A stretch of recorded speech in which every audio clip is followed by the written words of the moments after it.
आज आफ्नो यहाँ पीडा यसरी गरेर पोख्नु पर्दाखेरि एउटा मन्त्रीको हैसियतले एउटा नागरिकको लागि हामीले हिजो रातभरि खट्यौं। म यतिकै यो आँसु झर्यो किन आफूले अथाक प्रयास गर्दा गर्दा पनि नहुँदाखेरि त्यो चित्तै नबुझ्ने रहेछ।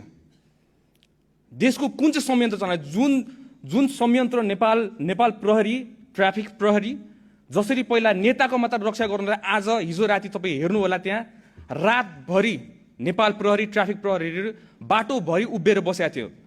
उहाँहरू भिभिआइपी सेक्युरिटी दिएर कसको लागि?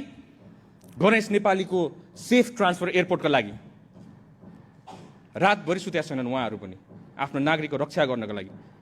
हामी पनि त्यहाँ गयौँ, त्यहाँ गएर सबै कुरा व्यवस्था गर्नको लागि सबै स्पेशलिस्टहरू बोलायौँ, सबैजना राख्यौँ। पैसाको तपाईँ टेन्सन नलिनु, सरकारले जति खर्च गर्नुपर्छ खर्च गर्छ, आफ्नो नागरिकलाई बचाउनको लागि गर्छ, किन नगर्ने?